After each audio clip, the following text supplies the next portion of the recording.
BrokenBox TV. They got the best shows.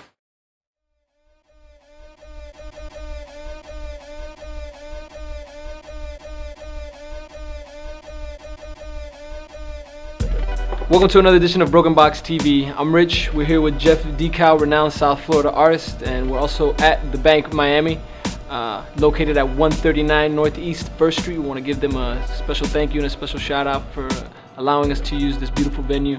So getting right into it, you were talking to me a little bit earlier about how you got started drawing Mortal Kombat characters and video game characters and stuff like that. Can you talk about the progression of your art and how it went from drawing to something else and then to something else? Yeah, man, I still love video games. I don't have so much time for them now, but I would draw all the characters out of the manuals. You know what I'm saying? Like there'd always be awesome art like in the manuals, and I couldn't get enough of it, man. I loved it. So I would just kind of copy those characters. As a kid, Marvel cards, comics and stuff, I would just copy that stuff. I wasn't really, making my own original art. Obviously, I was 8, 9, 10 years old. And I did that for a while, and then I got to high school, and then I started graffiti, and that's where Dekal comes from. When you don't have necessarily a project that someone approached you with or wanted to contract you for, what's that creative process like on your own when you don't have any ideas, or when someone didn't give you an idea and you just kind of sitting at home and you just something comes to you? What are the certain things that inspire you, and then once you're inspired, what's that creative process like? Sometimes I take my own reference. I use reference photos. Sometimes I might take my own. Sometimes I might find something on the internet that inspires me. But it's always vague, man. It's always a real vague mood.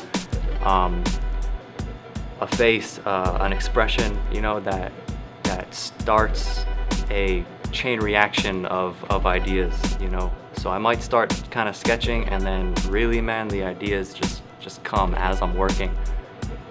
So if I put something away for a long time, I might get an idea and bring it back and then finish it in a day, and I might not have been able to work on it for a long time. But then that seed, man, that spark, that inception, that idea might just come, and then I just finish it, man, and it's good to go, and it looks great. Sometimes I abandon a lot of work, man. Sometimes I started, and I might like it. Do you ever sell abandoned stuff? Do people ever say, oh, I like that, I like the way it's unfinished? Nah, no one ever sees that stuff, man, unless they come over, to my studio, and I show them. Yeah. And they still might say, oh, I love it, that looks looking great, but to me, it's, it doesn't, So I just kind of put it away. Do you think that art will eventually reach a point where digital art is not seen like a peripheral thing and seen more as a mainstream medium for the expression of emotion, whatever in the piece? Definitely, man. And the digital art, it's still emerging. Even I've been doing it for about 6 years. Digital art, for 6 years. I learned how to paint traditionally with brushes and oil paint when I was in school, and that's why my digital art looks traditional. It looks, they look like paintings because they're digital paintings. And in the 6 years that I've been doing it, man, in the beginning, not the beginning because I wasn't doing it in the beginning, but when I started, nobody knew what it was, and it was so hard for them to understand when I would try to explain. But now, sometimes when I say, oh, it's a digital painting, people, oh yeah. And they know what it is. At the same time, even the people that don't know about digital painting, and maybe they've never heard about all the guys that I look up to that are master digital painters. They've seen their work, man. They've seen their work in the movies and video games, because all the pre-production art, all the concepts for any character, any creature, any environment, Star Wars, man. Anything, any movie, any movie, they're conceptualized two-dimensionally with digital art as concept art. Men in Black, any alien in that movie, is drawn out first. Do you still use pen and paper, pencil and pad? Of course. Not just so for general ideas and stuff. I'll do thumbnails, in my sketchbook. But what I draw with a pencil, I don't normally take into the computer. I leave them as is, you know. Is there a reason for that?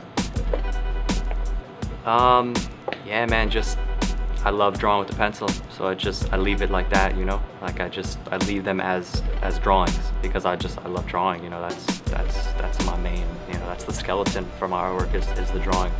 The digital stuff I draw, you know. I make the brush real small, you know, and I'll draw, you know, and then I'll make the brush bigger and then paint and stuff inside the computer. But pencil on paper, man, there's nothing like it, you know. Man, anytime I'm drawing with a pencil, I never have the intention, or, you know, I need this, I want to sell this, you know. I always want it to be, great, you know. I always want it to hold up to the statute of work that I do. And on a final note, where can everybody check you out, check out your art? Where can they browse pieces that they may want to buy? And where can they learn more about you, Dekal? Just jeffdekal.com, man. JEFFDEKAL.com. That's my website. All my contact info's on there, and everything's on there, man. Well, once again, we want to thank you, Dekal. Thank you, man. Thank you for your time and for this great conversation. We also want to thank the Bank Miami. Remember, 139 Northeast 1st Street. This has been another episode of BrokenBox TV.